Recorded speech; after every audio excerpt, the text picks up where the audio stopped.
The asphalt radiated heat, shimmering like a mirage under the relentless Mississippi sun.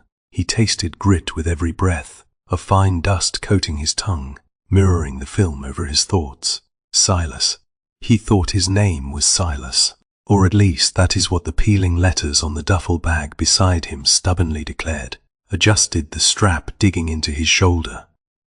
Each step was a small act of will, a refusal to simply lie down in the ditch and let the world pass him by. A world he didn't remember. He'd been walking, hitching when he could. For how long? Days blurred into a sun-baked continuum. Fragments surfaced, a woman's laughter, the smell of salt air, a flash of crimson.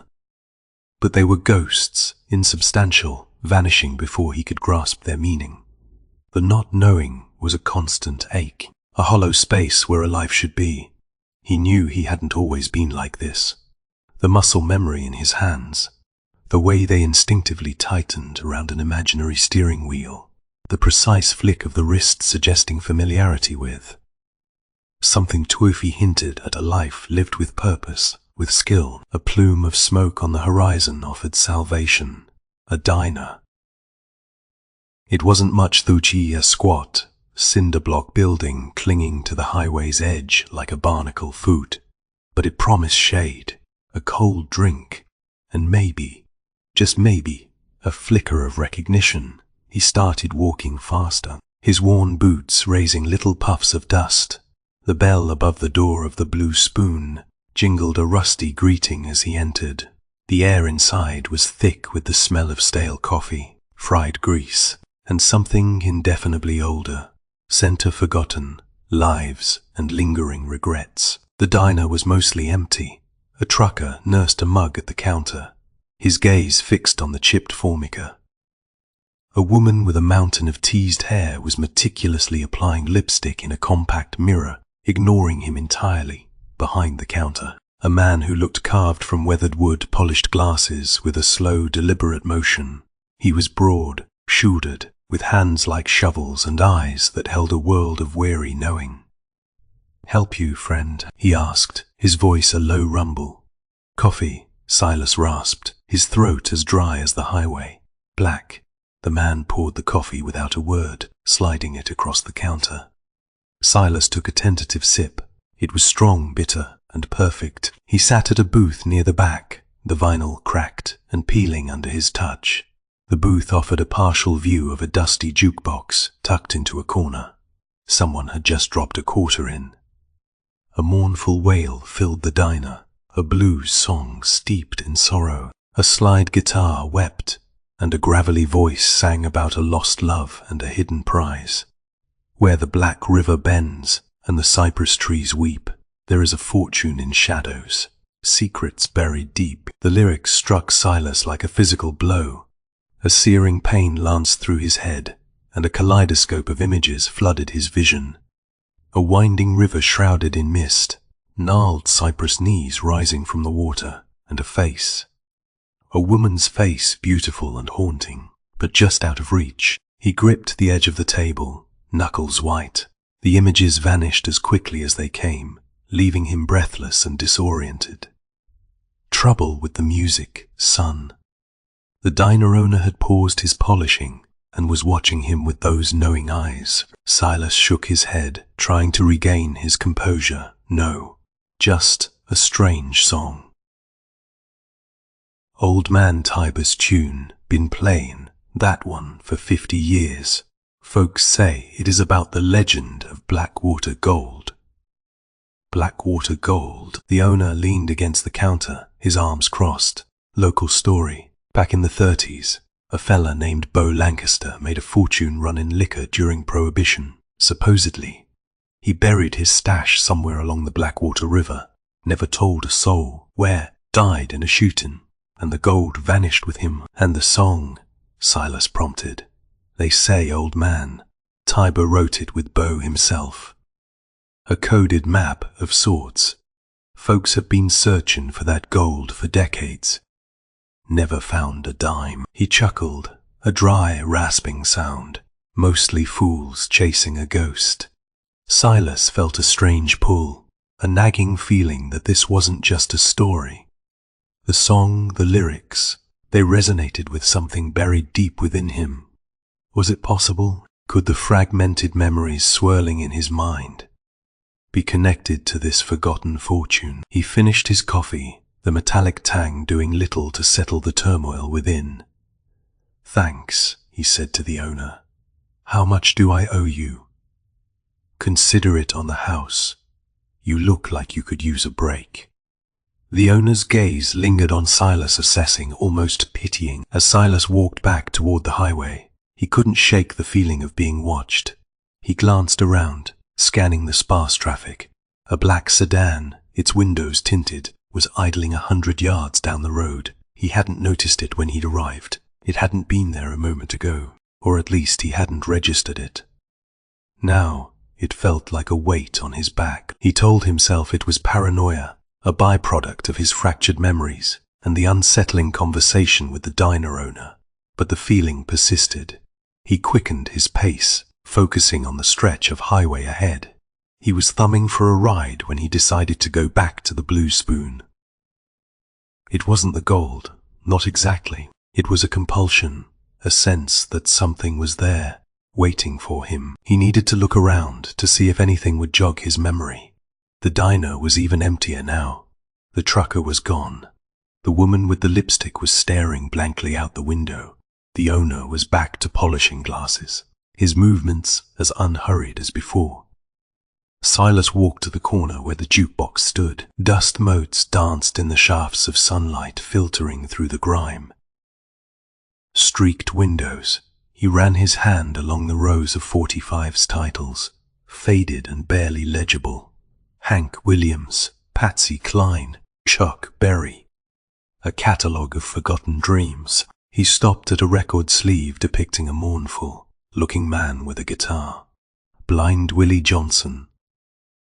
He hadn't paid it much attention before, but now he felt compelled to pull it out. The cardboard was brittle. As he withdrew the record, something slipped from within the sleeve and fluttered to the floor. He bent down and picked it up, a photograph. The image was faded, the colors muted with age, but the faces were clear enough. He stared at it, his breath catching in his throat. A younger version of himself, grinning broadly, his arm around a woman with fiery red hair and eyes that sparkled with mischief. He didn't know her. He shouldn't know her. But her face, it felt strangely familiar, like a half-forgotten dream. Beside them, stacked haphazardly on a table, was a roll of cash 500s, maybe even thousands of dollars. The bills were old, their edges frayed, but the sheer volume of it was undeniable. He traced the outline of his own face in the photograph, a tremor running through his hand. Who was this woman? What was the story behind this money?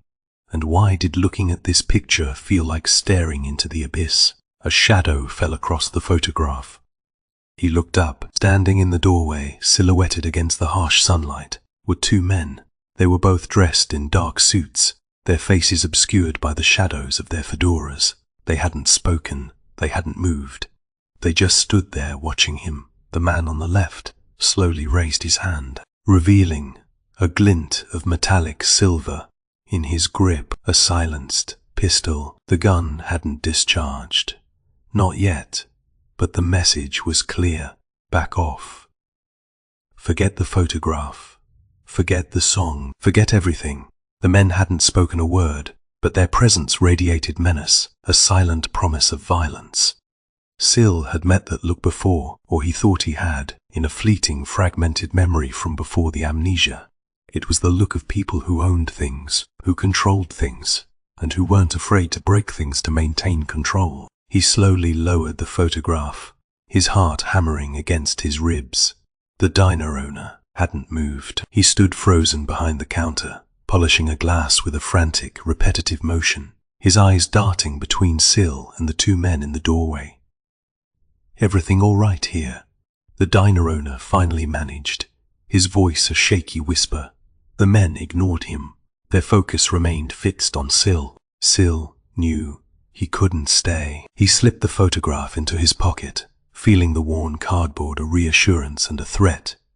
He turned and walked toward the door, trying to project an air of nonchalance he didn't feel. "Don't go anywhere," one of the men said, his voice flat and devoid of emotion. It wasn't a request. Sil kept walking, ignoring the warning. He stepped out into the blinding sunlight and started toward his duffel bag, abandoned near the highway. As he reached for it, he heard the crunch of gravel behind him. He didn't turn around. "We just want to talk," the man said. "Closer now, then talk," Sil replied, keeping his voice steady. He grabbed his bag and slung it over his shoulder. He needed to get away, to find somewhere he could think, somewhere he could begin to unravel the mystery that had suddenly consumed him. About the song, Sil froze. They knew. They knew about Blind Willie Tatum and the Blackwater Gold. "I don't know what you're talking about." The man chuckled. A chilling sound. "Don't play coy with us, friend. We've been watching you. You ask too many questions." He decided to risk a move. He started walking, accelerating into a brisk pace. He heard the men move too, their footsteps quick and purposeful. He risked a glance over his shoulder. They were closing the distance. He broke into a run. The black sedan roared to life, its engine shattering the quiet of the afternoon. The car lurched forward, accelerating after him. Sil veered off the highway, ducking into a dense thicket of trees that lined the roadside. Branches whipped at his face, thorns tore at his clothes, but he pressed on, pushing deeper into the woods. He could hear the car slowing, its engine grumbling as it struggled through the undergrowth. He scrambled over a fallen log, his lungs burning. He needed to get away. He ran until he couldn't run anymore, until his legs screamed in protest and his vision blurred. Finally, he collapsed against the trunk of a massive oak tree, gasping for air. He listened. The car was gone, for now. He found refuge in a small, dilapidated motel on the outskirts of Clarksdale, a town steeped in blues history. The Delta Rests was a relic of a bygone era, its paint peeling and its neon sign flickering intermittently. It wasn't much, but it offered privacy and a temporary sanctuary. He spent the next few hours immersed in research. The motel's tiny library consisted of a few tattered magazines and a local history book. But it was a start. He devoured what information he could find about Blind Willie Tatum. Tatum, it turned out, was a shadowy figure, a bluesman who de-emerged from the Mississippi Delta in the 1930s. He hadn't recorded much, just a handful of scratchy 78s. But his music had a raw, haunting quality that had resonated with a small but devoted following. In 1968, at the height of the civil rights movement, he vanished without a trace. No obituary, no explanation, just gone. The local history book mentioned rumors surrounding Tatum's disappearance, whispers of a large sum of money, proceeds from undocumented gigs and possibly something more illicit timber that he stumbled upon. Some said he discovered evidence of corruption within the local government. Others claimed he gotten involved with the wrong people. The book dismissed the stories as folklore, but Sil couldn't shake the feeling that there was truth behind them. He replayed the song, Blackwater Blues, over and over, listening for clues. The lyrics were cryptic, poetic, but he couldn't shake the feeling that they were more than just a lament about lost love. They were a map, a puzzle. He remembered the diner owner's words, a coded map of sorts.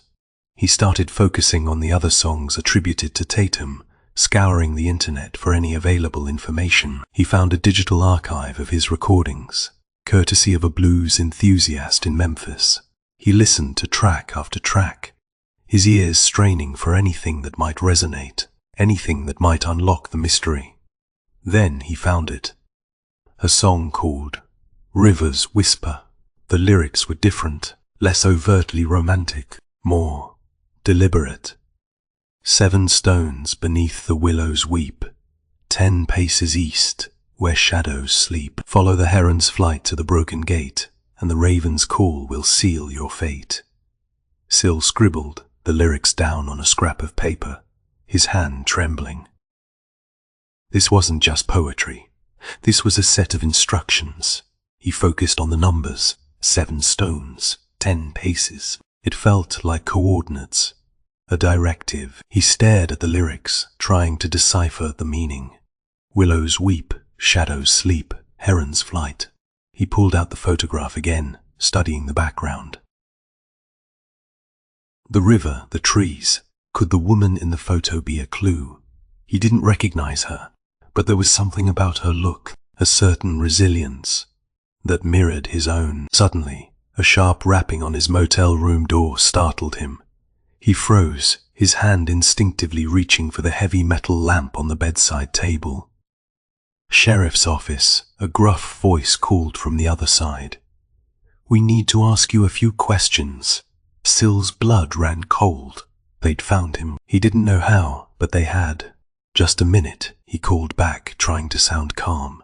He quickly shoved the photograph and the lyrics under the mattress. He took a deep breath and opened the door. 2 men in uniform stood on the threshold, their faces impassive. They didn't offer a smile, just a stern, unwavering gaze. "Silas Kane," one of them asked. He hesitated for a fraction of a second. "That is me. We need you to come with us to the station. We have some questions about your activities." Sil sensed the lie in their words, the unspoken threat behind their polite demeanor. They weren't interested in his activities. They were interested in what he knew. "What is this about?" "Routine questioning," the sheriff said, his eyes like chips of ice. Sil didn't believe him. He knew he was walking into a trap. He didn't have a choice. He couldn't fight them, Cybrain. Not here, not now. As he was being led out of the motel room, he glanced back at the bed. The mattress seemed to bulge slightly. The folded paper hidden beneath a silent plea to be discovered, but it was too late. He was already being swept away, deeper into the shadows of the delta. Hours later, released with a curt warning to move along, Sil found himself back at the Blue Spoon, a safe distance from the sheriff's office. The diner was nearly deserted. The owner, more cautious than ever, simply refilled his coffee without a word. Sil needed to decode the lyrics, to understand what Tatum was trying to convey. He pulled out his notebook and began to work, scribbling down notes, drawing diagrams, trying to find a pattern. 7 stones, 10 paces. He remembered the diner owner mentioning the Blackwater River. He closed his eyes, trying to visualize the landscape. Stones, a willow tree, a heron. Suddenly, it clicked. He remembered a faded historical map. He'd briefly scanned at the motel, a landmark not far from the river, marked with a small, almost illegible symbol. Belle Reve. Belle Reve, he murmured, the name echoing in his mind. A French phrase meaning beautiful dream. He'd dismissed it at the time as just another forgotten plantation. But now, it felt like a destination. He flipped through the pages of his notebook, adding a new entry. Belle Reve, Vev, Sudi, possible location. The pieces were starting to fall into place, but he knew he was running out of time. The men in the black sedan were still out there, and the sheriff's department was clearly watching him. He stared at the map, tracing the route to Belle Reve with his finger. A sense of foreboding washed over him. He was venturing into dangerous territory, a place where secrets were buried deep, and where some things were better left undisturbed. But he had no choice. He had to know the truth. He had to find out who he was and what he was running from. He had to find Belle Reve. The wrought iron gates of Belle Reve hung askew, choked with vines and rust. They groaned in protest as Silas pushed them open, the sound echoing like a mournful sigh across the overgrown grounds. The plantation house loomed before him, a skeletal silhouette against the bruised twilight sky. Once a symbol of southern grandeur, it was now a crumbling ruin, abandoned to the relentless embrace of decay. He walked up the long, winding driveway, crunching over gravel and shattered glass. The air was thick with the scent of damp earth, rotting wood, and something else. Something metallic, like old blood. He ran a hand over the peeling paint of the columns, feeling the texture of history beneath his fingertips. Belle Reve felt wrong, not just abandoned, but watched. A prickling sensation crawled across his skin. He drew a deep breath, steeling himself. He hadn't come this far to be deterred by a feeling. The front door stood ajar, creaking rhythmically in the breeze. He pushed it open and stepped inside, his senses on high alert. The interior was shrouded in darkness, dust motes dancing in the slivers of light that pierced through the boarded-up windows. The air was heavy, stagnant. He fished a small flashlight from his duffel bag and swept the beam across the grand foyer. A once magnificent staircase spiraled upwards, its banister broken and splintered. Portraits hung askew on the walls, their subjects staring out with vacant eyes. The remnants of opulent furniture lay scattered across the floor, covered in cobwebs and grime. He began to explore, moving cautiously through the maze of rooms. He found a ballroom with a collapsed ceiling, a dining room with a table, still set for a long Ago feast, a library with shelves lined with decaying books. Each room held echoes of a forgotten life, ghosts of a bygone era. Behind the library, hidden behind a tapestry depicting a hunting scene, he discovered a small concealed room. It was barely big enough to stand in, but it was filled with boxes, trunks, and stacks of papers. His heart quickened. This was what he was looking for. He started sifting through the contents, carefully examining each item. He found old ledgers detailing shipments of something. The entries were coded, using a shorthand he didn't recognize. He also found personal documents, letters, diaries, photographs. They belonged to a man named Beaumont Bell, the last owner of Belle Reve. The letters were the most revealing. They spoke of shady deals, political corruption, and a vast fortune hidden somewhere on the plantation grounds. Beaumont Bell had been involved in all sorts of illegal activities: side-and bootlegging, gambling, and possibly something far more sinister. He'd made enemies, powerful enemies. One letter, dated 1968, mentioned a betrayal. Beaumont accused a close associate of double-crossing him of attempting to steal his fortune. The letter ended with a chilling warning. I'll pay for this. I'll make sure of it. As Sil read, he noticed a pattern in the letters. Pages were missing. Sections had been deliberately torn out. Someone had tried to erase the truth. He continued searching, hoping to find more clues. He found a false bottom in one of the trunks, revealing a small, velvet-lined box. Inside the box was a single antique key. He didn't know what it unlocked, but he knew it was important. Suddenly, he heard a noise, a creak on the floorboards above him. He extinguished his flashlight and held his breath. He wasn't alone. He slowly backed out of the hidden room, his hand instinctively reaching for the heavy wrench he'd salvaged from the motel. He moved silently through the house, sticking to the shadows. He rounded a corner and almost collided with them.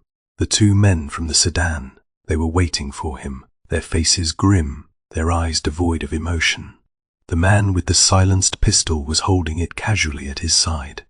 "Looks like we found our friend," the other man said, a cruel smile twisting his lips. "I should have known you'd follow me," Sil said, his voice tight. "You ask too many questions," the first man said, echoing their previous warning. "And now you're going to regret it." They lunged at him simultaneously.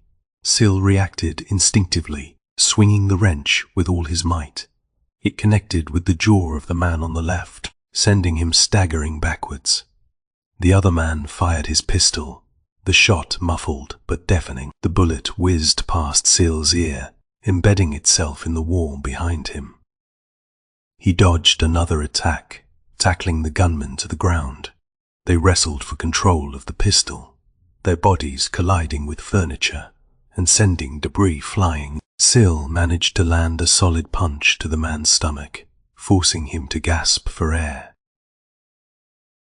He twisted the gun from his grasp and tossed it across the room. The first man was recovering, charging at Sil with a vicious snarl. Sil grabbed a broken chair leg and used it as a shield, parrying his attacks. The room was a chaotic whirlwind of flailing limbs and splintered wood. He managed to gain the upper hand, knocking the man off balance and sending him crashing into a marble fireplace. The impact shattered the hearth, sending shards of stone flying. Sil knew he couldn't stay and fight. He needed to escape. He glanced around for an exit. The front door was too exposed. He noticed a window at the back of the room, partially obscured by vines. He made a desperate dash for it, smashing the glass with the chair leg. He scrambled through the opening, ignoring the cuts and scratches. He landed hard on the damp ground outside, rolling into a thicket of bushes. He looked back at the house. The two men were already emerging from the wreckage, their faces contorted with rage. Then he saw it, a flicker of orange light. Smoke began to billow from the windows. They'd set the house on fire. He watched in horror as flames engulfed Belle Reve, consuming the decaying mansion in a fiery inferno.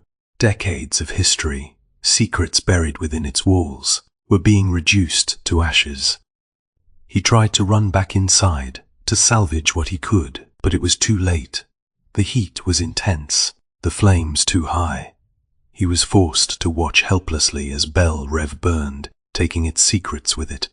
He stumbled away from the burning plantation, his heart filled with despair. He'd come so close to uncovering the truth, but now it felt like it had been lost forever. As he walked, he reached into his pocket, instinctively checking for what he'd salvaged. The photograph, the antique key, and tucked inside the lining of his jacket, a single salvaged page from one of the letters. It had survived the blaze, miraculously untouched. He unfolded it carefully, his hands trembling. The handwriting was faded, but legible. The true fortune isn't gold, Beaumont. It is knowledge, and the key to that knowledge lies with Evangeline Belle, the keeper of the keys. Find her. She knows everything. Evangeline Belle, a name, a new lead, a flicker of hope in the darkness. But as he scanned the horizon, he knew one thing for certain. He wasn't the only one searching for her. Directions were vague, scribbled on the back of a faded gas station receipt. Follow the old river road past St. Jude. Cemetery. Look for a mailbox with the number 77. She is a quarter mile down a dirt track. It sounded like a rendezvous point for a forgotten world. Sil drove for what felt like hours. The old river road, a ribbon of asphalt, winding through a landscape of cypress swamps and abandoned cotton fields. St. Jude Cemetery was a poignant sight, their inscriptions obscured by moss and time. He found mailbox 77 without difficulty. The dirt track beyond was rutted and overgrown. But his beat up Ford managed to navigate it. The cabin was small and unassuming, almost swallowed by the surrounding vegetation. It was built of weathered wood, with a sagging porch and a corrugated iron roof. Smoke curled lazily from the chimney, suggesting someone was home. He parked the car and approached cautiously, his hand resting on the wrench he carried as a makeshift weapon. He knocked on the door. A moment of silence, then the sound of shuffling feet. The door creaked open, revealing an elderly woman with a face etched with time and worry. She was small and frail, her silver hair pulled back in a tight bun. Her eyes, though clouded with age, were sharp and assessing. "Can I help you?" she asked, her voice raspy but firm. "I'm looking for Evangeline Belle," Sil said, trying to project a non-threatening demeanor. She studied him for a long moment, her gaze unwavering. "And what if I am Evangeline Belle? I was told you might know something about blind Willie Tatum and Beaumont Bell." Her expression darkened. Those are names I haven't heard in a long time. Names I hoped were buried with the past. She hesitated, then stepped aside. Come in, but don't expect hospitality. I don't offer it lightly these days. The cabin was Spartan, but clean. A single room served as kitchen, living room, and bedroom.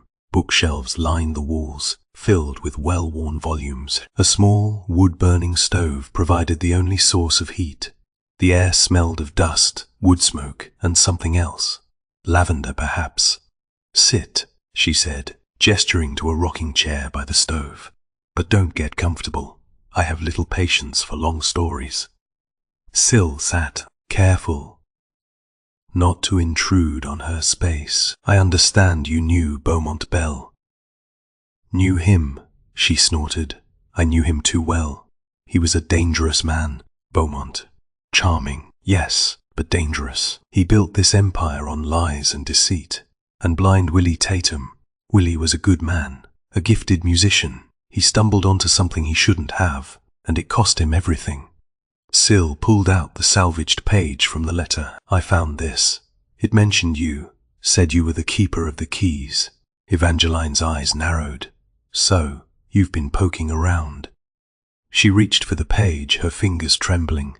She read it carefully, her lips tightening with each word. That letter, it has been a long time. Beaumont was always one for theatrics. She paused, then sighed. The keys weren't literal, child. They were knowledge. Beaumont trusted me with the truth. Knowing my loyalty lay with Willie. It wasn't just about money, not really. What was it about then?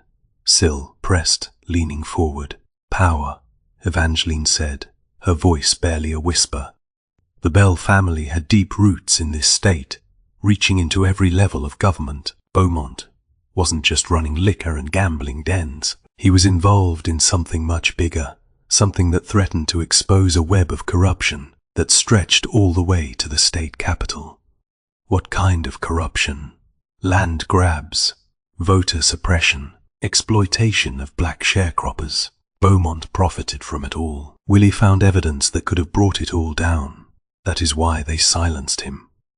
Who silenced him? Evangeline hesitated again, her eyes darting around the room as if fearing someone was listening. The Caldwells, a rival family, even more powerful than the Belles. They controlled the banks, the railroads, the newspapers. They controlled everything. The name resonated faintly within Syl's memory. Caldwell. He couldn't place it, but it felt significant. I don't understand, he said. What does any of this have to do with me? Evangeline looked at him intently, her gaze piercing. You remind me of your father, child. Samuel Kane. He was a good lawyer, a righteous man. Syl's breath caught in his throat. Samuel Kane. He'd heard the name before, fragmented echoes from the void of his amnesia. You knew my father. We worked together. He defended Willie Tatum. He tried to expose the truth about Beaumont Belle and the Caldwells. They discouraged him. They made his life difficult. They threatened him, harassed him. Then there was an accident, a suspicious accident. He died when you were just a boy. Syl felt a wave of dizziness wash over him. His father, a lawyer who defended Tatum, who fought against corruption, and died under suspicious circumstances. It was all starting to come together, a chilling mosaic of betrayal and deceit. The money, he said, his voice barely a whisper. What about the money? Was it just about the stolen funds? No, Evangeline said, shaking her head. The money was a cover, a way to launder funds, to finance their operations. But the real prize wasn't the money itself. It was the documents. Records of their illicit dealings, proof of their crimes. Beaumont hid them, fragmented them, encrypted them. The money was just a smokescreen to distract from the real truth. She reached for a dusty wooden box under her bed. She opened it, revealing a handful of faded photographs, maps, and handwritten notes. I've been trying to decipher Beaumont's code for decades, she said. He was a clever man, always one step ahead. But I think I finally cracked a piece of it. She spread out a map on the table, pointing to a location marked with a circled X. "This is it," she said, her voice trembling with excitement. The location of the original documents. He hid them on the grounds of Oak Haven Plantation, a place the Caldwells now own. Before she could say another word, a shattering crash from outside interrupted them. The cabin door burst open, and the two men from the sedan stormed inside, their faces contorted with fury. Well, the gunman snarled. "Looks like we found the keeper of the keys." Sil lunged forward, shielding Evangeline with his body. He swung the wrench, knocking one of the men off balance, but the other one leveled his pistol at Evangeline's head. A shot rang out. Sil watched in horror as Evangeline gasped and stumbled backwards, clutching her chest. Blood blossomed on her frail frame. "No," he screamed, tackling the gunman to the ground. The other man joined the fray, and a brutal fight erupted. Amidst the chaos, Sil managed to disarm both men, knocking them unconscious. But it was too late. Evangeline lay on the floor, her eyes closed, her breathing shallow. He knelt beside her, desperately trying to stem the bleeding. Who did this?" she whispered, her voice fading. "The Caldwells," Sil said, his voice thick with grief and rage. Evangeline coughed, a trickle of blood escaping her lips. "The money, it isn't what everyone thinks. It is connected to the children, the stolen children." Her eyes glazed over, and her hand went limp. Evangeline, Sil called out, shaking her gently, but it was no use. She was gone. He cradled her head in his arms, his heart shattered. He'd come seeking answers, and he'd found them. But the truth had come at a terrible price. As he sat there, mourning the loss of the woman who held the key to his past, he noticed a small folded piece of paper clutched tightly in Evangeline's hand. He gently pried it open. It was a fragment of a map, meticulously drawn. A single sentence was scrawled across the top. In faded ink, "Look to the weeping angel at Belle Reve's north gate. There lies the path to redemption." The drive to the hospital was a blur of red taillights and mounting dread. He pressed a makeshift bandage to Evangeline's wound, but he knew it was a futile gesture. The bullet had pierced her lung.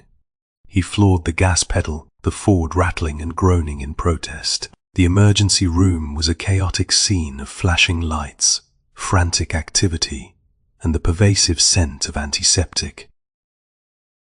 He barely registered the intake nurse's questions, his sole focus on Evangeline. He watched, helpless, as doctors and nurses swarmed over her, fighting to save her life. A weary-looking doctor finally approached him, his expression grim. "We're doing everything we can, but her condition is critical. She has lost a lot of blood. It is touch and go." Sil sank into a plastic chair, his head in his hands. He felt a crushing weight of guilt and despair. He'd sought her out, drawn her into danger, and now she might pay the ultimate price. Hours crawled by. He paced the waiting room, replaying the events of the night, haunted by Evangeline's dying words. The stolen children. The cryptic message gnawed at him. Stolen children. What did it mean? Finally, a detective arrived, a grizzled man named Reynolds, with a world-weary expression. He'd questioned the two men Sil had subdued, confirming their connection to Marshal Calhoun, the patriarch of the Caldwell family. "Calhoun's a powerful man, Mr. Kane," Reynolds said, his voice low. "He owns half the county. We've suspected him of shady dealings for years, but we've never had anything concrete enough to stick." Sil's mind raced. He remembered the box of documents Evangeline had shown him, the coded ledgers, the fragmented map. The money. It wasn't money, was it? It was evidence. Reynolds nodded. "That is what we're beginning to believe. It appears Beaumont Bell wasn't hiding a fortune in cash, but a trove of incriminating documents, records of voter suppression, land grabs, illegal campaign contributions." evidence of decades of corruption. Calhoun and his family have been systematically rigging elections and exploiting the people of this county for generations. He needed to see those documents.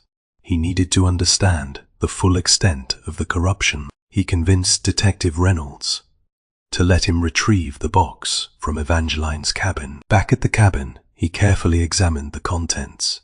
The ledgers, once deciphered with the aid of a local historian Reynolds had contacted, revealed a systematic pattern of voter intimidation and disenfranchisement.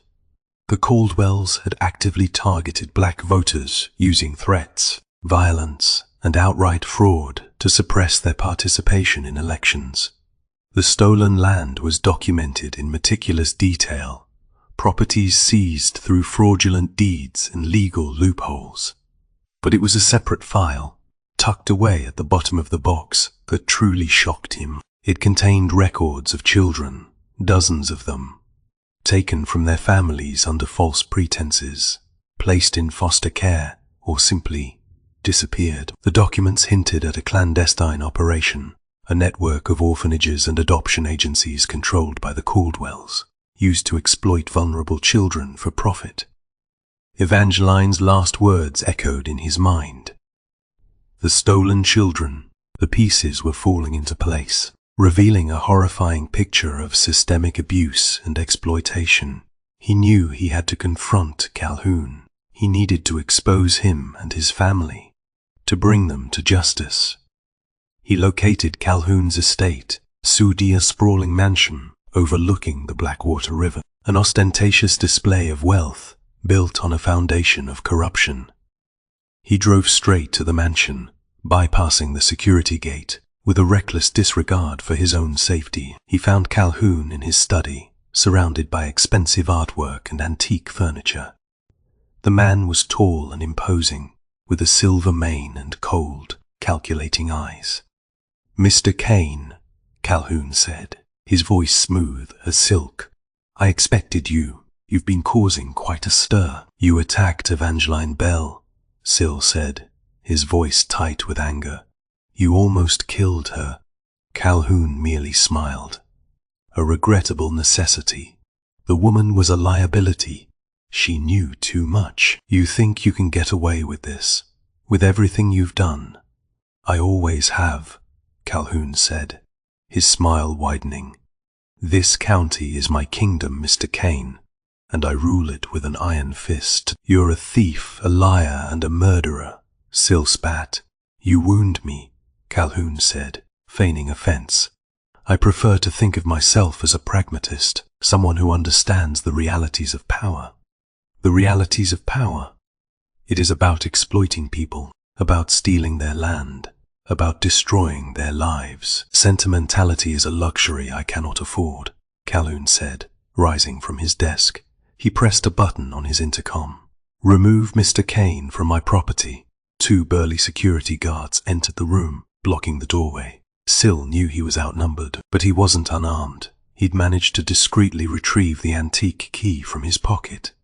"You know, Mr. Kane," Calhoun said, his voice dangerously low. "Your father was a fool. He should have stayed out of my business." "What did you do to my father?" Sil demanded, his fists clenching. Calhoun chuckled. "Ah, yes, Samuel Kane. Shh. He asked too many questions.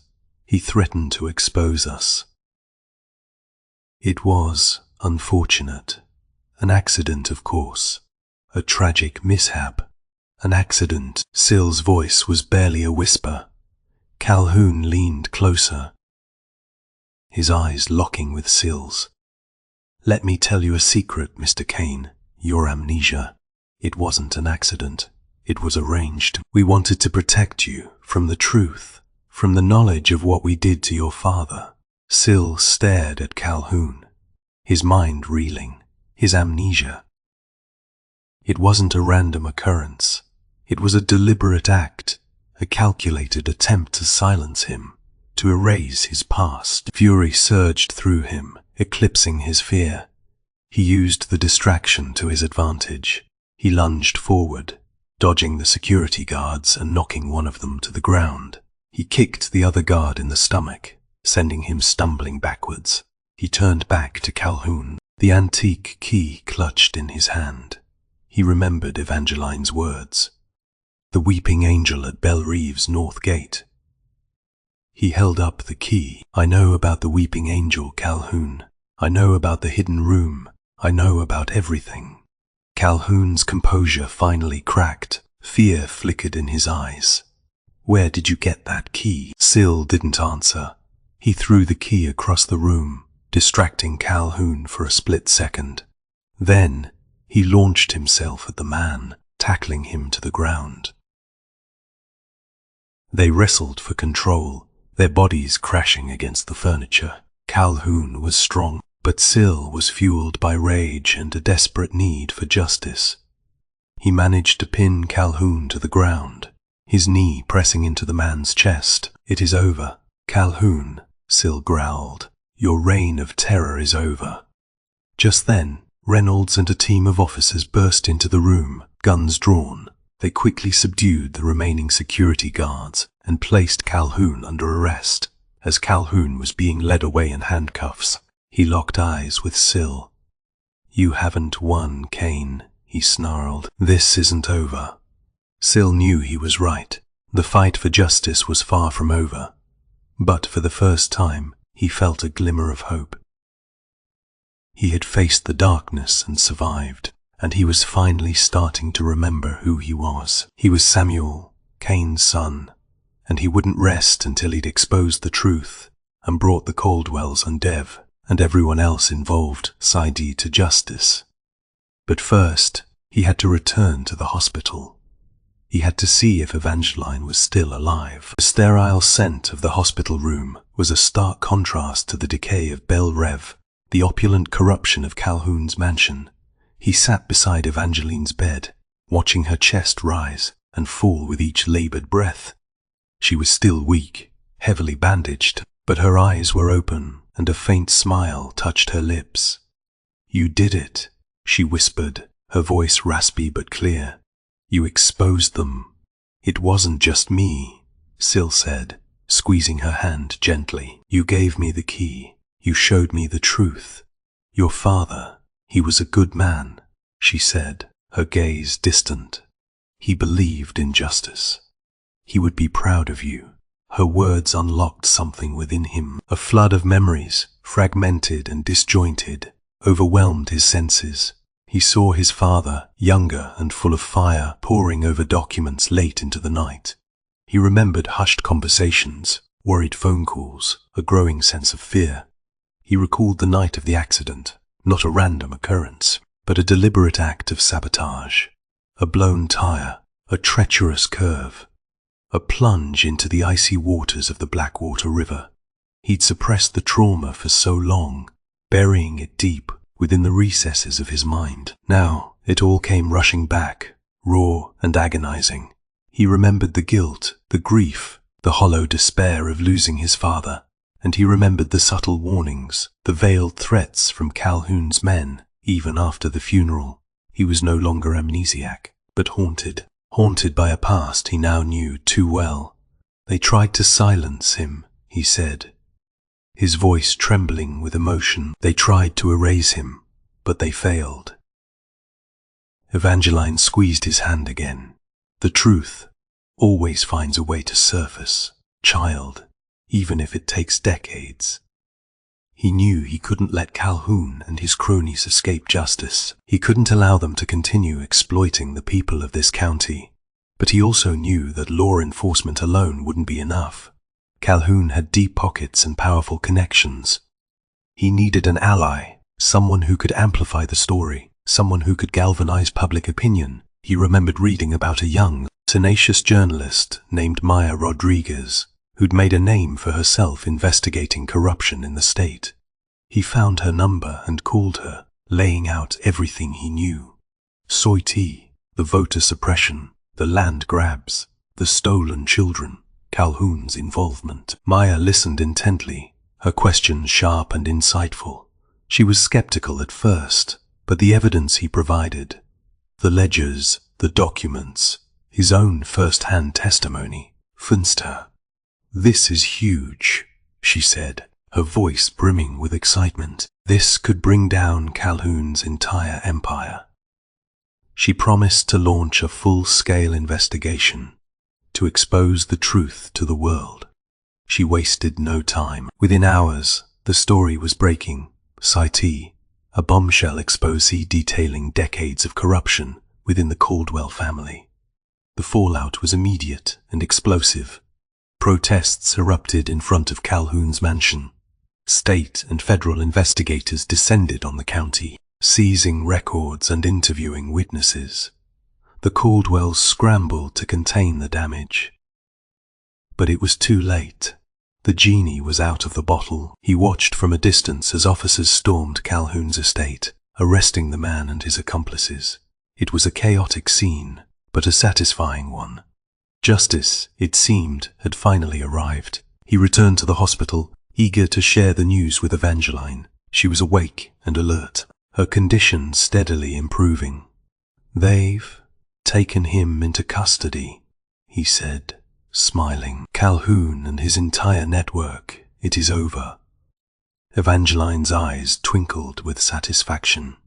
"Good. It is about time. Your father would be proud." "I wish he could have seen this," Sil said, a wave of sadness washing over him. "He is watching over you, child," Evangeline said, her voice soft. "He always will." He spent the next few hours sitting with Evangeline talking about the future, about rebuilding the community, about honoring the memory of those who had been harmed by Calhoun's greed. He felt a sense of closure, a sense of peace he hadn't felt in years. As he prepared to leave, Evangeline reached for his hand. "There is something else, Silas," she said, her voice serious. "Something I've been meaning to tell you." "What is it?" "The money. It wasn't just about funding their operations. It was also used to cover up something else, something far more sinister." She hesitated, then continued. "The Caldwells weren't just suppressing votes and stealing land. They were involved in something unnatural, something to do with the marshlands and disappearances."